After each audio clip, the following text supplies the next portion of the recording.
Hi, hi. Let me try and turn. Okay, I think I'm a little bit more visible, I guess. um, Having to go to work is just messing with my ability to actually go whenever I want to.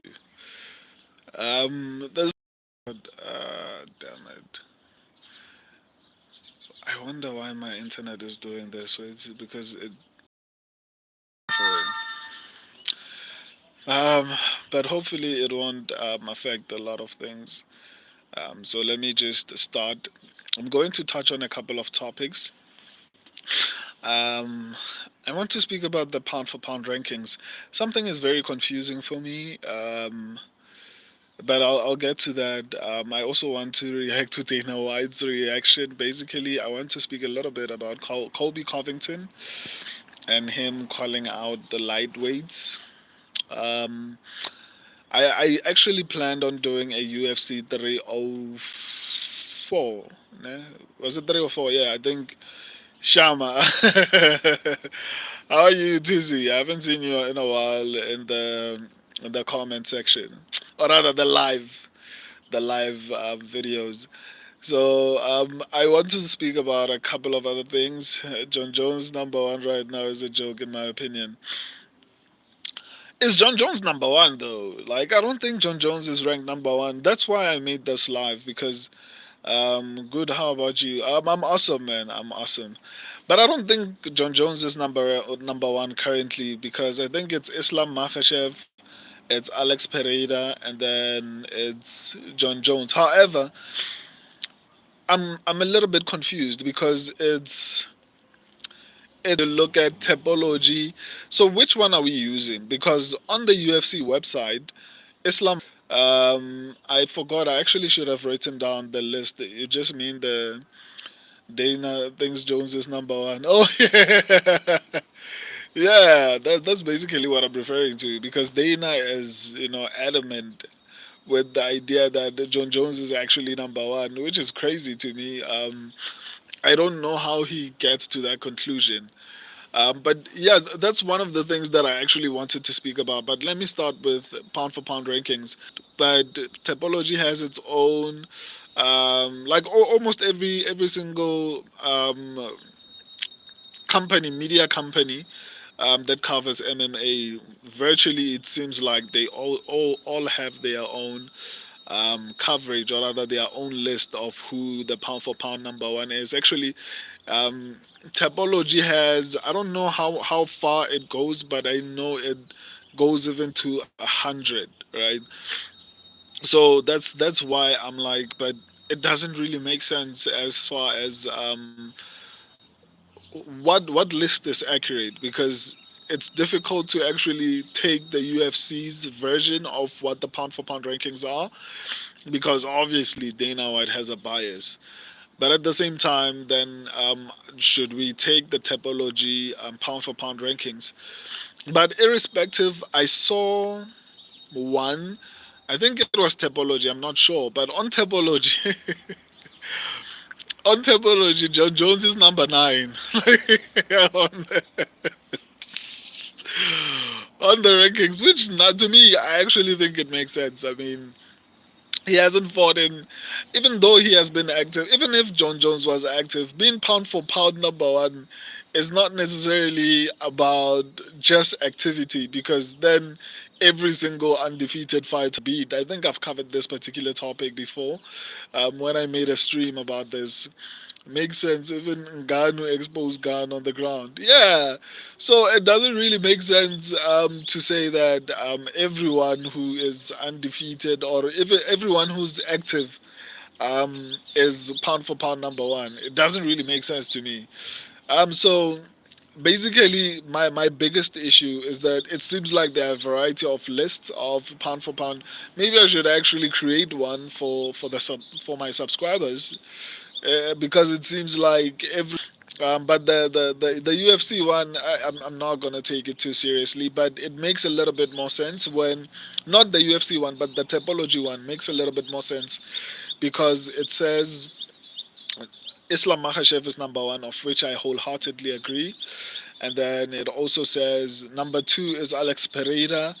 I'm inclined to agree, but I mean, Leon Edwards beat the number one pound for pound ranked fighter twice.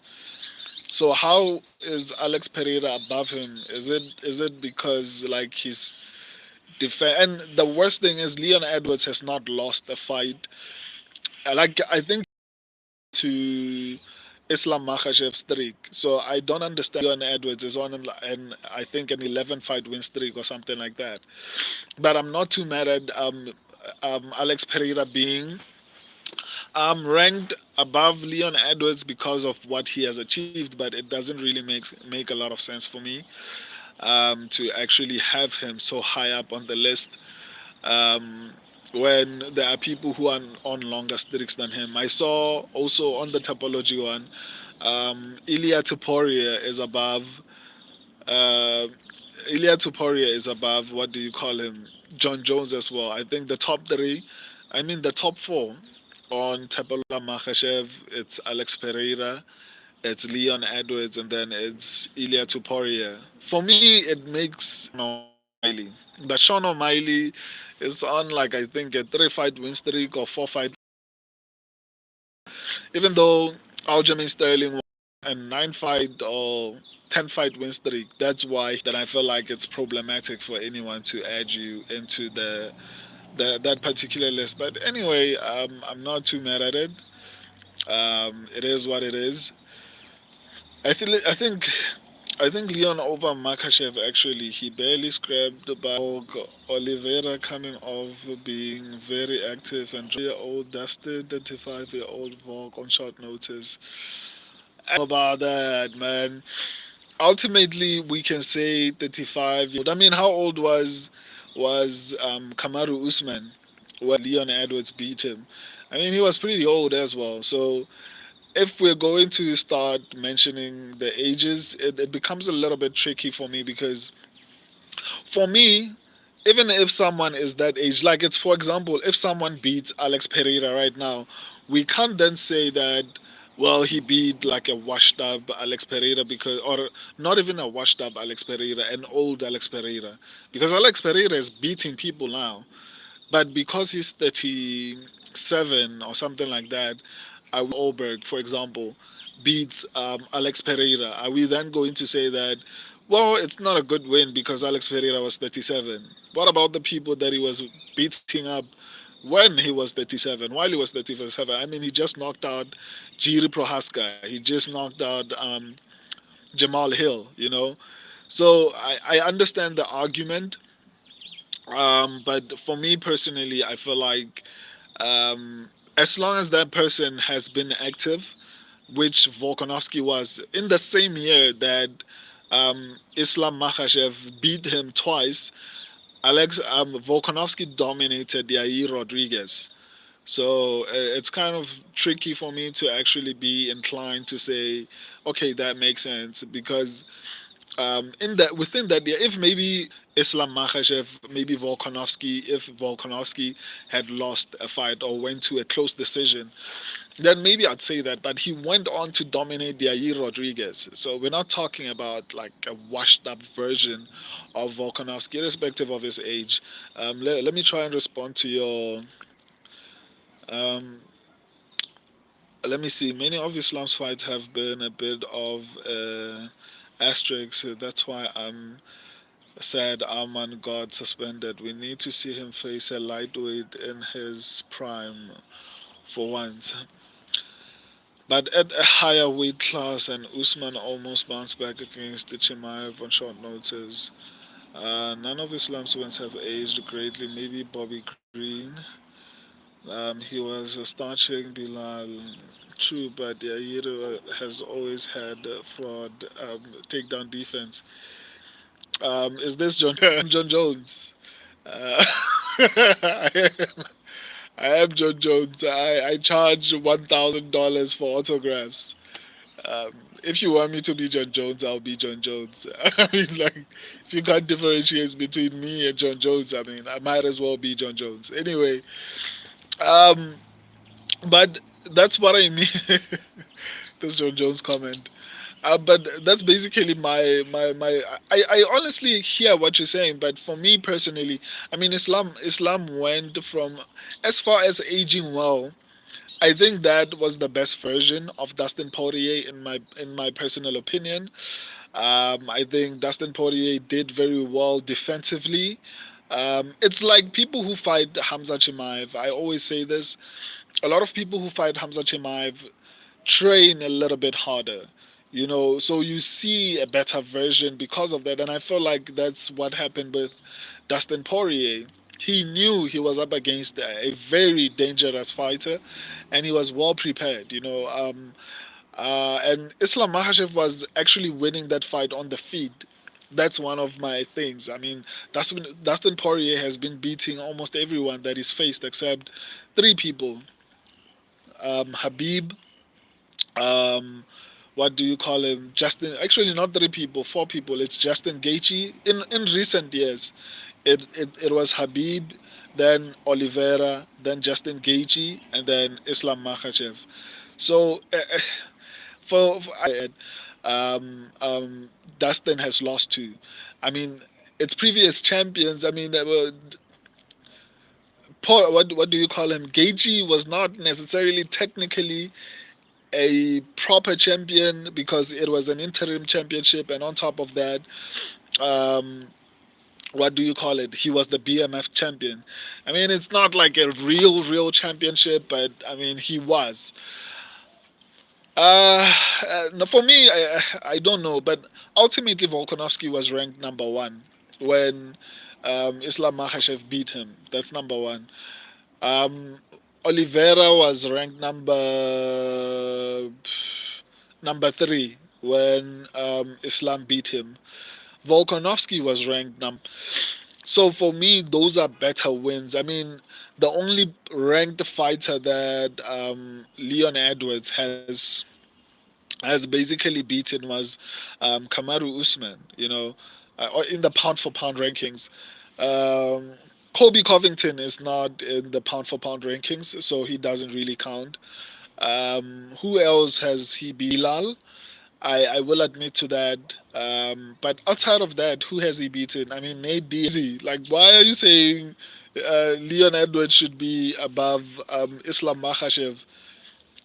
Like, those are not great wins, dog. Like, I mean, outside of it was it was Usman. Let's say he was beating up Bilal. Let's add Bilal to that list. And then outside of those two people, who else? Like, we can't count Nate Diaz. We can't count Kobe Covington. Um, they are not in the pound for pound rankings. And as far as everyone before that, we can't count Steven.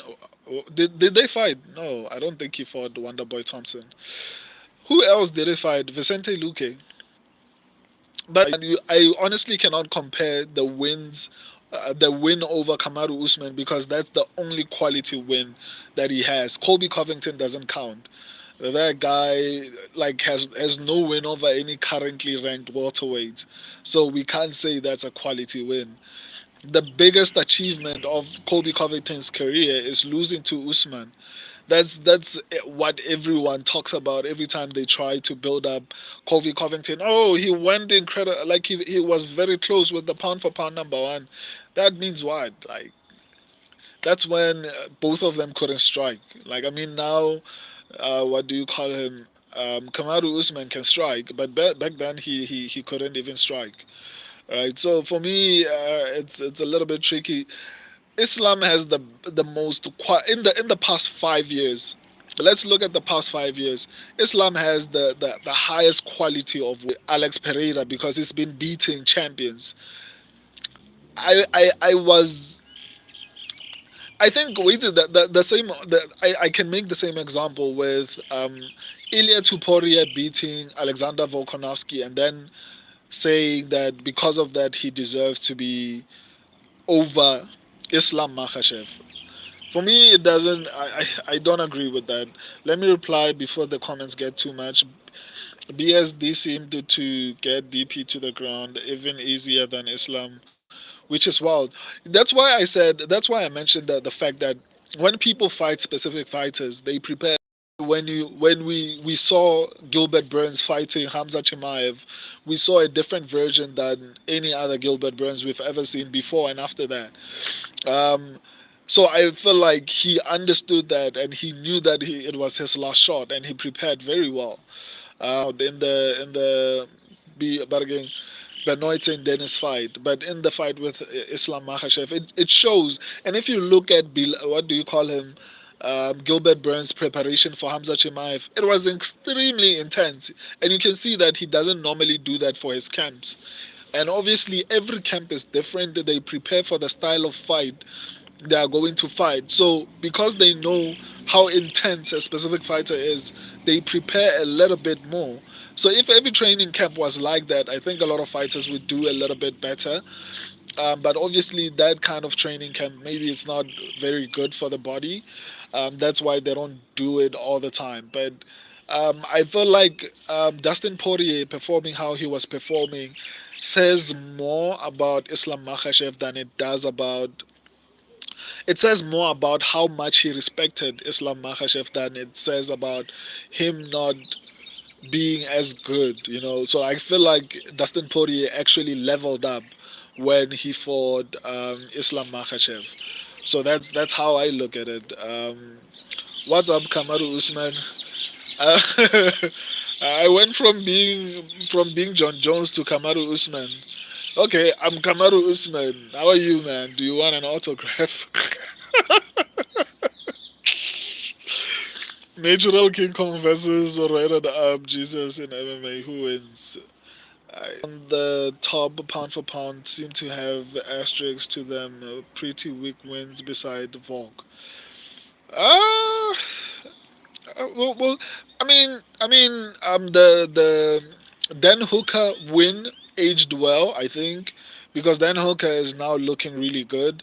The Bobby Green win aged well. The Aman Zarukian win aged well because he beat Aman. Like we have to remember that. Like there's so many wins of Islam that aged well because and the best one is Aman. Even though it was a close fight, he nonetheless beat him and on the ground. And Islam is an incredible striker. So if that fight happens, it is going to stay on the feet, and I can guarantee you, Aman is not going to beat Islam on the feet. His best shot is to try and wrestle him, and considering the fact that the last time they fought, Aman lost on the ground, it wouldn't be a good idea. His best shot would be to try and strike with him. And if Islam outstruck and was beating Dustin Poirier, probably the best boxer in the UFC, and was beating him on the feet, I don't think Aman is going to be able to do that to Islam. I mean, he has a shot of landing a big one, but I think Islam is so defensively good that he won't get the chance to actually land that big shot. I mean, Dustin Poirier would have been able to get that shot. It might be a really close fight, but I honestly don't see Aman beating Islam.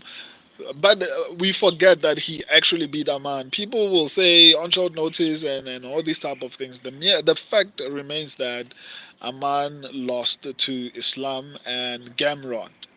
You know, I don't know, man. At this point, maybe if Islam gets older, but these Dagestani, especially Muslim fighters, they are so smart that they know when to retire. So I'm sure that Islam, before the age of 35 or by the age of 35, Islam is going to retire.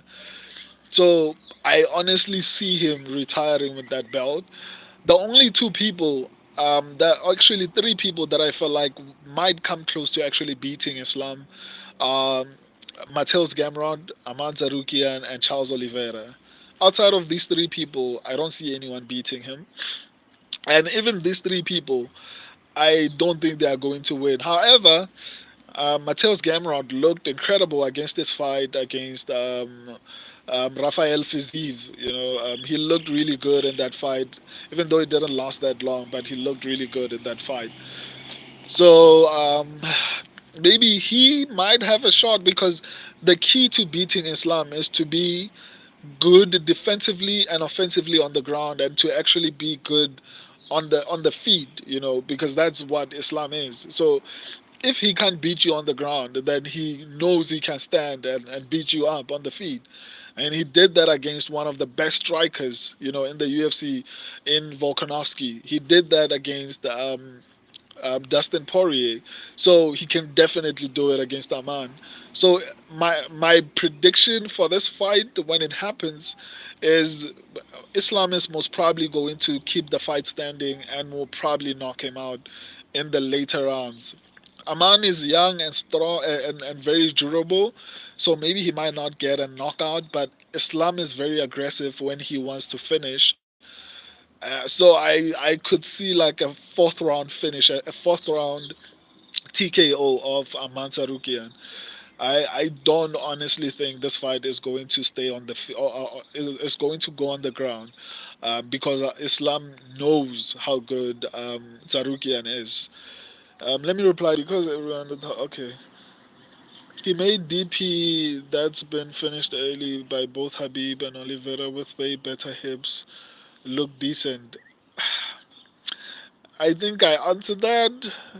Ilya has quite weak wins outside of the Volk as well.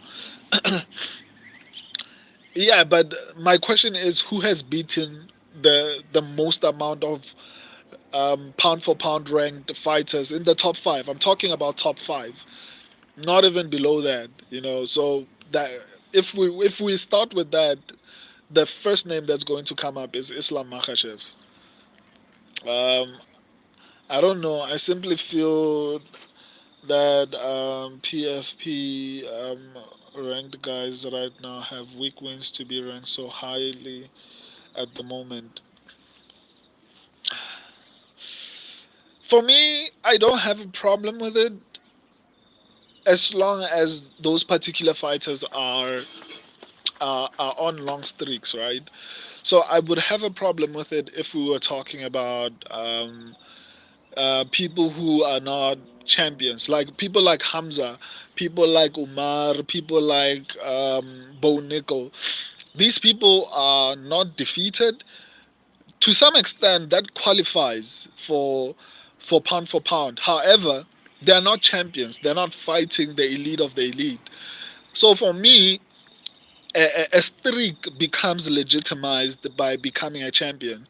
That's why I value the streaks of champions more, and that's what is reflected by the current pound for pound rankings, except for um, Alex Pereira, because obviously he's been like his strength of schedule is a little bit better. He's been fighting champions, former champions. Like he's been doing significantly well. So he's the exception because of the fact that he he has been fighting high level fighters, right? And I don't have a problem with him being in the top three. But for me personally, I value streaks because the point of someone being pound for pound means he is not going to lose against anyone, right? Irrespective of weight class, if everyone was the same weight class, that particular person would win every single fight. And a streak is an important part to that because you can't be on a four-fight win streak and then claim you're the pound for pound. How are you the pound for pound if like someone beat you 5 fights ago? That's my quarrel. But I don't have a problem with that's the only person I'm okay with being in the top three despite not being on a long win streak. But look at the previous top five pound for pound: Kamaru Usman, Israel Adesanya, Alexander Volkanovski, John Jones, Habib Nurmagomedov. These are number ones, and if you look at them, all of them have been on long streaks and all of them have been champions, especially the number one ranked pound for pound fighters. So for me, I feel like even if your wins have not been of high quality, as long as you somehow manage to become a champion, I feel like it legitimizes your win streak because then that's the difference between whether or not you are good or it was a fluke. So for me, your win streak. Let's say, for example, right now, Hamza Chimaev, I think, is on what 12 fight win streak. For me, it's good because he has like a couple of decent wins against Kamaru Usman, Gilbert Burns, Li Jinglian. So he has like a couple of decent wins, but it'll be extremely legitimized if somehow Hamza gets the belt. So now I feel like he can jump the list and get into the top five because of the fact that he is now a champion. So for me, a streak doesn't mean much until you become a champion, and that's what legitimizes the streak, in my opinion. Um, so yeah, that's my opinion of that. So that's my rebuttal to your argument that the currently ranked top five does not have quality wins. So that's my rebuttal to that, to say, well, even if they're not quality wins, you don't become a champion if you're not actually good. And if you look at the top five, they deserve to be there. You know, from what I saw, from the list that I saw, I don't know which one it is, but I'm not going to take the one from the UFC seriously because I know they are biased. They're trying to promote the fighters with the pound for pound ranking list by saying John Jones is number one because he's fighting soon, so that they can promote it as the pound for pound number one is fighting the greatest heavyweight. So I'm not going to take the list that is presented by the UFC seriously. I'm going to take the world rankings of the pound for pound list, and the world rankings, based on what I saw, it's Islam number one. I 100% agree with that. It's Alex Pereira number two. I'm good with that, but I would have preferred Leon Edwards because he's an 10 fight win streak. But you know, Alex Pereira has been beating quality people, so it's fine at him at number two. Leon Edwards is at number three. Um, Ilya Tuporia is at number four. Sean O'Malley, I honestly don't understand because I would have preferred then Pantoja to be above what do you call him, Sean O'Malley, because I think Pantoja has beaten quality people. Like he has beaten almost virtually everyone in his division, and that. So I think Pantoja should have been above Sean O'Malley because I think Sean O'Malley is like on a five-fight win streak or something like that. That's not great in my opinion. But yeah, anyway, let me respond to your comments before they get too much. I don't know. You don't think Habib and Oliveira for the title weren't crazy motivating for DP? You should also take into consideration the fact that um, Dustin Poirier might have been motivated, but he had not fought to grab. When someone fails, right, and when they know it's their last opportunity, it's highly possible they are going to do everything on that final opportunity. So I'm not saying he wasn't motivated against Habib, but that's why even Dustin himself said that it's different getting into the ring with the octagon with Habib. Like the idea of it and the reality of it is different. Twizy is look at the UFC, how they try to build people like Bo Nickel, for example. If you take Bo Nickel right now and give him Israel Adesanya, Israel Adesanya is going to kick his ass. Like quite literally, he's going to beat him up. But if they try to slowly build him up to get a bit of experience from not so high level fighters, then it makes it easier for him to actually. So I need to work on 1, 2, 3. Oh, it's like this. Then I need to work on 1, 2, 3. I feel like Dustin Poirier had not had the experience of fighting the kind of caliber of fighters like Habib and Charles Oliveira. That's what he got from fighting those particular people. He knew what to expect and he knew what to prepare for because he felt it. He has the experience for it. I could use myself as an example. When I started these live videos, like I was horrible. I had to write notes down, but now I don't have to do that. Why? Because of experience. I've managed to somehow learn how to do this without having to refer to anything. I can do all of this from the top of my head. So I felt like he got the experience and knew what to work on. so that when he fought someone like Islam Makhachev, he would be able to survive and actually have a shot at winning. Plus, the extra motivation to know that this is my third shot. I'm probably not going to receive a fourth one. So I think all those things combined gave us the best version of Dustin Poirier. Um, Arman was 22 and his debut, no? I think so. He was pretty young, yeah. But I don't know if his stand up is there for Islam. He'd need to smother him. Yeah, you can't smother Islam, but I agree with that. I agree. To be honest, Gamron could be a big sleeper. He helped DP prepare for Islam after all. Yeah, that's what I mean, and having someone like Gamrod, that's why I mentioned him in the list of people that I feel like have a shot at beating Islam, even though I don't feel like it's a big shot. But those are the three people that I think have a decent shot at actually threatening Islam's reign. So yeah, brother, you think I beat Pereira? I want to grapple him, brother. Magomed Ankalaev. The last time I thought it was actually you. I don't think it's actually Magomed Ankalaev. Because Magomed Ankalaev always asks me these questions. Like, this, but this Magomed Ankalaev always asks me if he's good. So I don't think this is actually Magomed Ankalaev. Anyway, I agree. I simply wonder if these guys were declining entering the fight versus Islam. I do think Islam is that good, but it's just a bit weird time to fight Oliveira and Volk. Once again, I think we can make the argument with every single fighter who's on that list. We can make the argument against Pereira. He was fighting advantage. He was fighting an old Blahovic.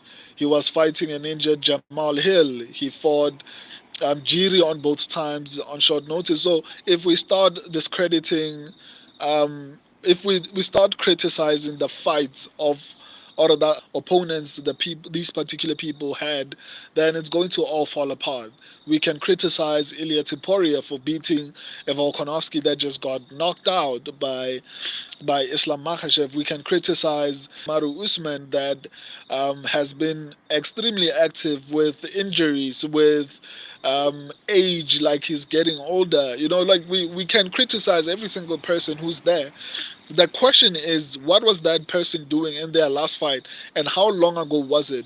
If it was within that particular year or within a year before they lost their belt, then I don't think they had declined. It's just the other fighter was better. That's how I look at it. Oliveira was stripped and forced to keep being active due to weight miss against Gaethje. Otherwise, they would have simply had. It's for me that statement is the same as saying Corey Sanhagen shouldn't be fighting Umar. It's the same as Whitaker versus Ikram, and he would have beat Robert Whitaker, or he isn't good enough and he will lose, right? So the same thing with Umar and the same thing with Oliveira and all these people that Islam fought. If all these people were good enough, they should have been better, irrespective. I mean, Tom Aspinall won the interim belt on short notice. Maktik Bag Orobai came in, Uros Medic. Danny Ige came in on a couple of hours' notice and took Diego Lopez to a decision and actually put him in danger. So if we start, like, for me personally, I don't look at it as, oh, like, I don't like to make excuses for certain people because ultimately these are fighters. If you're not prepared and you are accepting a fight, it means, like, why were you even accepting it if you didn't feel like you had a shot at winning? Like, it's like Jiri Prohaska.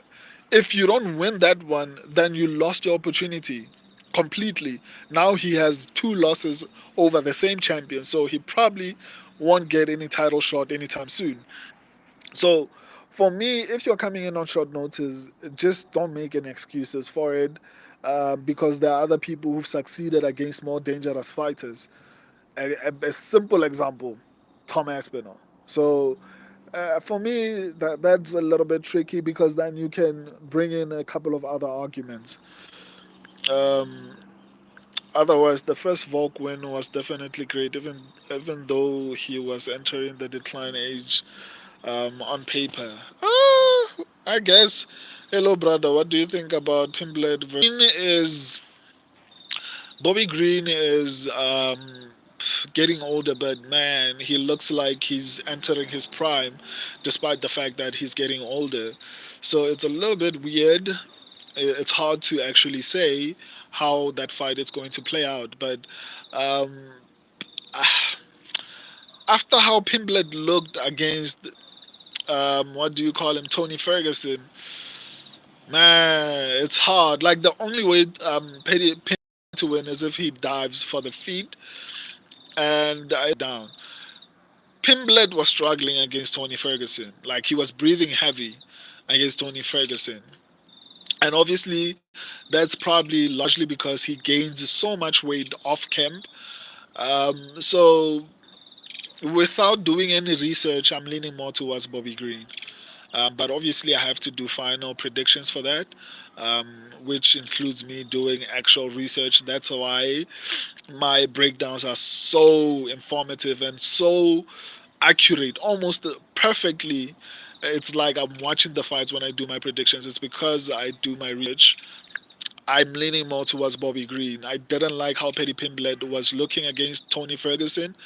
And on top of that, obviously, outside of fight camp, he gains a lot of weight, and that cannot be healthy.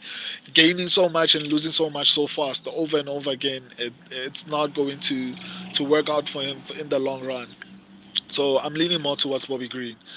Hello again, brother. How are you, man? Sure, we have seen people upgrade after facing very good competition. Often it's simply the 0 and 16 stat.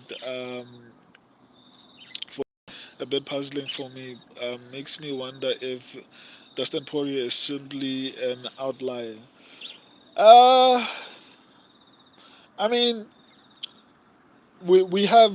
Where are you counting the 0 and 16? Is it below the light heavyweight division? Because we have people like, um, and are you saying in title fights alone? Because there are people like Alex Pereira. Alex Pereira is old now and he's performing really well. In championship fights, I guess, but Jose Aldo, Nicholas Dalby has looked sensational, and he's old. Um, who's this guy? There's so many examples that I could make, but I get what you mean. Magomed is a hardcore. Yeah, Magomed is a hardcore fan, man. Like I see him a couple of times in the comment section. But he always asks me about like whether or not he's good enough, which makes me suspect him. Magomed, I don't think it's the real one, but we love you, Magomed, even if you're not the real one. Um, I don't think these wrestlers would fare much in one championship because knee on the ground is not against the rule in one championship.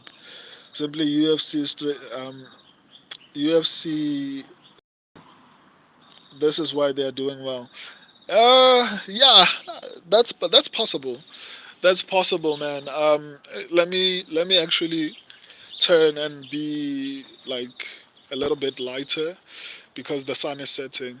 I shouldn't have stayed online for this long, but I enjoy talking. This wouldn't fare well.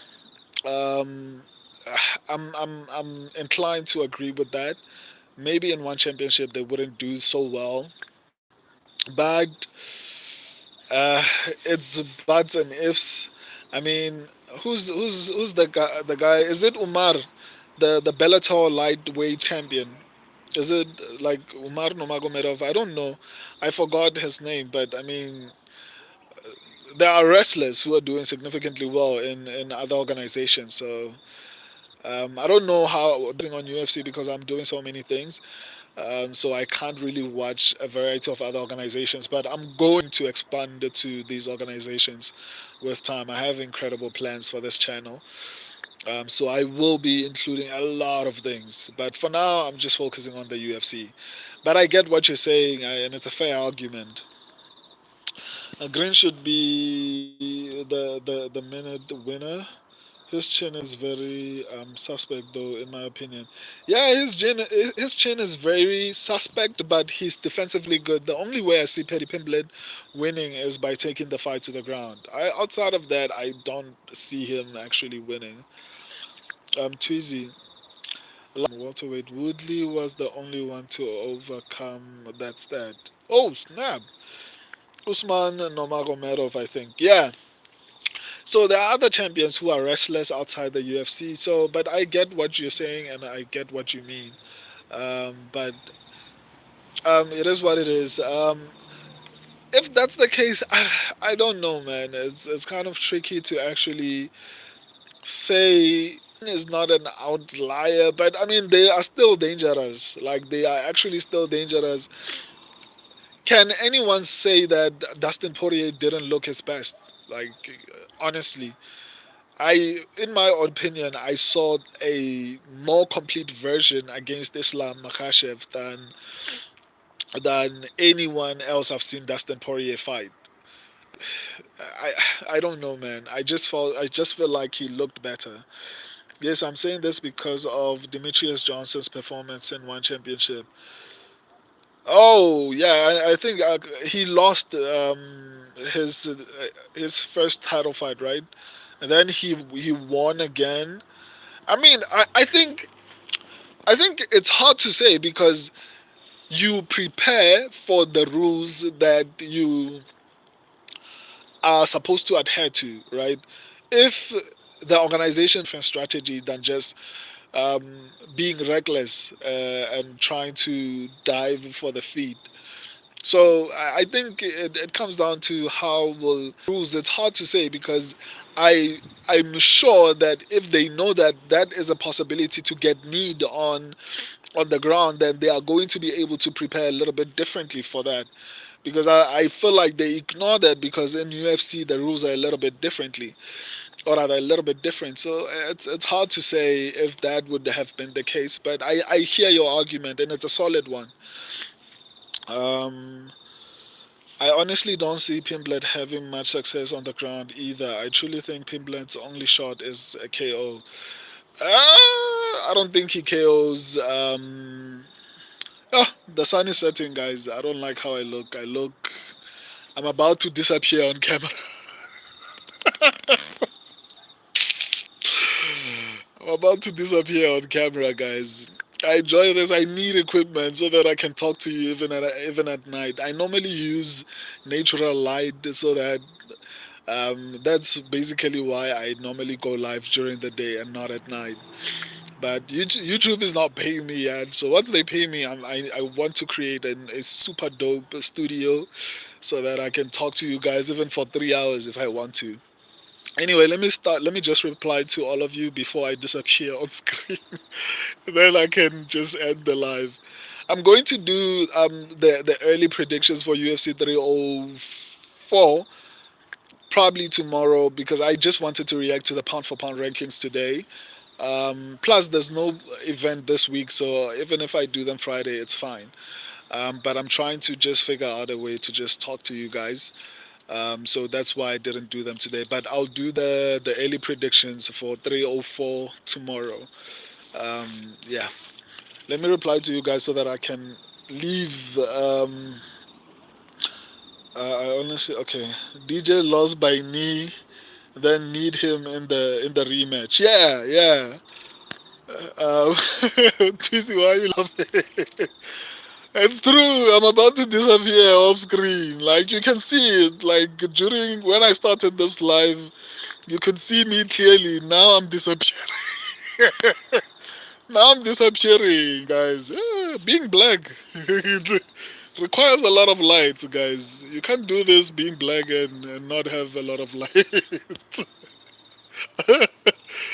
um, I mean, his loss in the UFC was controversial, but in one he was defeated fair and square. However, he came back strong and defeated the guy who beat him in the same way he was KO'd.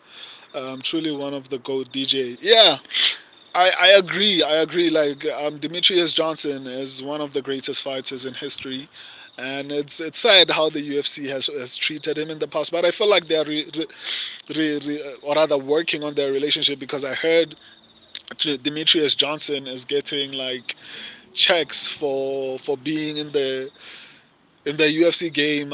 Apparently, like a lot of people are using him, like they're playing with Demetrius a lot. So it looks like they are coming back to it. But I feel like Demetrius Johnson should be treated as the same as John Jones, man. Like what he has achieved is otherworldly. Um, DJ beats Cejudo 100%, robbed of one of the biggest W's streaks in history. Yeah, obviously they wanted to trade him, and like I was saying, I'm disappearing off screen, and soon you'll be here without seeing my face. You'll be seeing this gold tooth, and you'll know. Okay, this guy is still on screen, but you won't be able to see my face. I'll do the live prediction or the early predictions for UFC 304 tomorrow, guys. Like we'll talk properly tomorrow. Turn on your notifications so that like you can join me. I wanted to talk to you guys. Like the only reason this stream was this long was because I was replying to all of you, and I enjoy it. The only reason I'm stopping is because um, I'm disappearing. So we'll talk